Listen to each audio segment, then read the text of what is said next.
Olá para você que acompanha o canal do meu tio Oscar. Hoje a gente vai analisar o primeiro filme noir dessa nossa jornada, Pacto de Sangue, de 1944. Olha gente, são poucos os gêneros cinematográficos ao longo da história do cinema que exerceram e exercem ainda, tanto fascínio quanto o chamado cinema noir. Para quem não sabe, vou dar aqui uma explicação bem breve. O termo cinema noir surgiu através da crítica francesa, que começou a perceber que a produção dos Estados Unidos, que chegava na Europa ali pela década de 40, início da década de 40, era substancialmente diferente da qual eles estavam acostumados a ver até então, O sistema de estúdios teve que se adaptar às novas condições de produção, que tinham que ser mais baratas, e acabou tendo essa produção mais voltada a histórias com humor social mais denso, mais fechado. E isso acabou fomentando uma série de filmes, do qual Pacto de Sangue é talvez um dos mais importantes, e não só por suas características artísticas, mas também de produção. O roteiro desse filme, por exemplo, foi escrito por ninguém menos do que Billy Wilder ao lado de Raymond Chandler.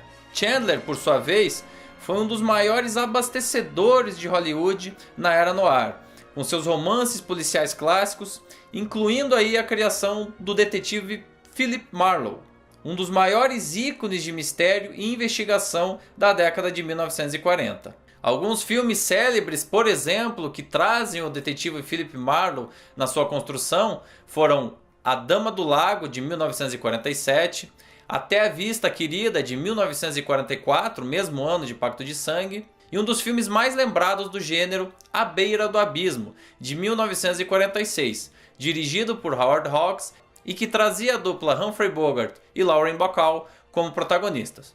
A gente tem aí, portanto, a junção de um dos maiores diretores dessa era de Hollywood, um dos mais habilidosos e que mais tinham controle sobre todos os elementos do filme, com um dos maiores ícones do romance policial dessa época e um dos maiores contribuidores do gênero. I was all twisted up inside and I was still holding on to that red-hot poker. And right then it came over me that I hadn't walked out on anything at all. E olha, o resultado não poderia ter dado mais certo, viu? E o espectador já é brindado logo de cara com uma sequência de abertura eletrizante. Nela, a gente vê o agente de seguros Walter Neff, interpretado pelo protagonista Fred McMurray, chegar desesperado ao escritório da empresa onde ele trabalha em plena madrugada, ferido, e iniciar uma confissão gravada de tudo o que tinha se passado até aquele momento. You thought you had a cold, didn't you? All wrapped up in tissue paper with pink ribbons around it. It was perfect. Except it wasn't, because you made one mistake. Just one little mistake. When it came to picking the killer, you picked the wrong guy. You want to know who killed Dietrichson? Hold tight to that cheap cigar of yours, Keys. Pois é, e não tarda muito até o espectador ser apresentado a femme fatale da vez, que era um outro símbolo do gênero. A veterana Barbara Stanwyck interpreta a fria, sedutora e perigosa Phyllis, que se envolve com esse nosso corretor protagonista e planeja junto com ele o crime perfeito. Eles assassinariam o seu marido, interpretado pelo ator Tom Powers, logo após o mesmo assinar uma apólice de seguro de vida. Com o dinheiro da indenização em mãos, eles fugiriam para longe e viveriam juntos e com tranquilidade, sem serem descobertos. We're going to do it and we're going to do it right. And I'm the guy that knows how. Walter, you're hurting me. There's not going to be any slip-up. Nothing sloppy, nothing weak. It's got to be perfect.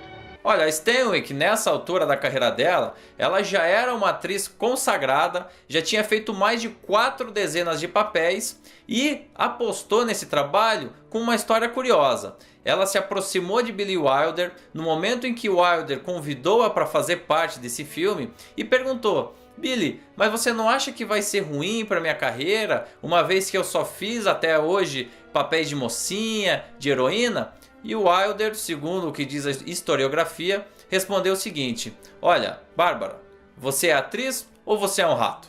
Fato é que a atriz topou e mostrou toda a sua qualidade e versatilidade nesse papel. É impressionante ver, por exemplo, como a atriz consegue exprimir a fragilidade cínica de uma mulher que deseja a morte do seu marido sem estar realmente apaixonada pelo vendedor de seguros. It's straight down the line, isn't it?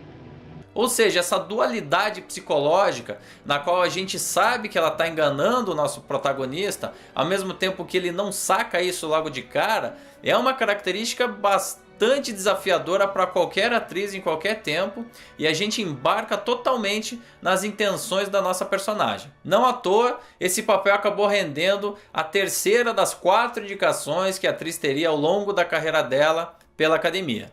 The other night we drove home from a party. He was drunk again. When we drove into the garage, he just sat there with his head on the steering wheel and the motor still running. And I thought what it would be like if I didn't switch it off. Just closed the garage doors and left him there. Bom, como era de se esperar, o planejamento e a execução desse crime não dão exatamente certo. E é a partir daí que a gente começa a ver a relação entre os dois personagens protagonistas se aprofundar. But I wasn't going to do anything about it, not until I met you. You planned the whole thing. I only wanted him dead. I'm the one that fixed it so he was dead. Is that what you're telling me?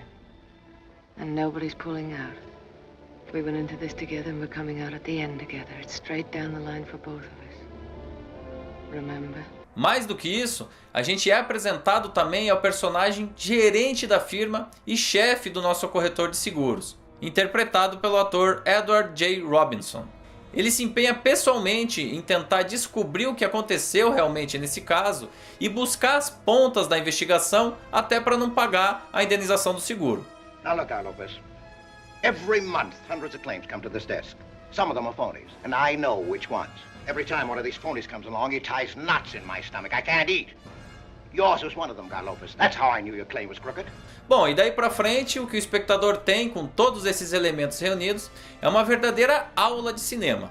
Billy Wilder, como um dos maiores diretores que foi dessa época no cinema norte-americano, conduz os trabalhos de forma tão refinada que a gente não consegue detectar barrigas, diálogos impertinentes ou então personagens sem função. Tudo o que é mostrado na tela se encaixa perfeitamente na construção dramática da história e dos seus personagens. E a mão firme e precisa de Wilder na direção é ainda mais valorosa uma vez que ele consegue extrair tudo o que ele precisa dos seus atores, ao mesmo tempo que compõe planos sentimentalmente ligados à narrativa e consonantes com a proposta de cada representação. E entram aí as características mais visíveis do ponto de vista estético do gênero noir. Logo no início do filme, quando o nosso casal está se conhecendo pela primeira vez, a gente vê os enquadramentos de câmera mais duros, mais frios, com planos mais abertos, de iluminação forte, que exprimem bem o estado emocional de Walter pela excitação com aquela nova mulher. Já nos momentos finais, quando a gente está próximo do desfecho dessa história, a gente vê aquela fotografia clássica do noir, com as influências das vanguardas europeias, sobretudo o expressionismo alemão e o surrealismo francês. Ou seja, iluminação vacilante, soturna, que usa e abusa das sombras e evita o curvilíneo, que ajuda a exprimir toda a angústia do nosso protagonista. Ou seja, além dos atores, Wilder também explora todos os recursos técnicos que ele tinha à mão para tornar essa história ainda mais forte para o espectador. Tem ainda pequenos detalhes que botam uma pimentinha a mais aí em toda essa história, como por exemplo, a maneira com que o nosso protagonista ajuda o seu chefe a acender o cigarro. Esse movimento aparentemente banal e simples vai fazer todo o sentido e significado no final, na última sequência da projeção. E esse é apenas um dos vários elementos que o roteiro vai introduzindo aí na mente do espectador ao longo da projeção. E olha, se prepara para se agarrar na poltrona durante quase 2 horas aí de projeção, de uma forma que você não vai querer levantar nem para ir no banheiro, hein? You'll investigate. You'll have you shadowed. You'll watch every minute from now on. Afraid, baby? Yes, I'm afraid. Pacto de Sangue é um trabalho bastante representativo de sua época, um dos maiores representantes desse gênero tanto do ponto de vista narrativo, quanto temático, como estrutural. E mesmo tanto tempo depois do seu lançamento, ainda é capaz de deixar a gente ali grudado na tela para saber o que vai acontecer, porque além de tudo, ele ainda é bastante imprevisível. Better than that, can't you, baby? Better try it again. Maybe if I came a little closer. seja para entender um pouquinho melhor o que estava sendo produzido nesse ano de 1944, começar a estudar o gênero noir ou simplesmente ter bons momentos aí de entretenimento, com certeza Pacto de Sangue é um programão. Não perca, não deixe de assistir, viu? E olha, se você concorda ou discorda de mim nessa crítica, use esse espaço aqui embaixo, deixe o seu comentário, não deixe de participar, viu? Também dê seu like, compartilhe, se inscreva no canal e ative as notificações para você não deixar de receber nenhuma atualização. Também vá atrás das nossas redes sociais e do nosso site, que lá tem todas as novidades sobre o projeto do meu tio Oscar.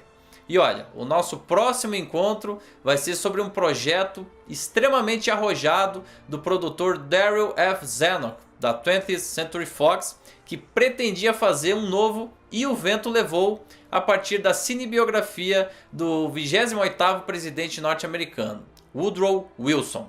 Será que ele conseguiu? Você confere no próximo vídeo. Um forte abraço, te espero aqui.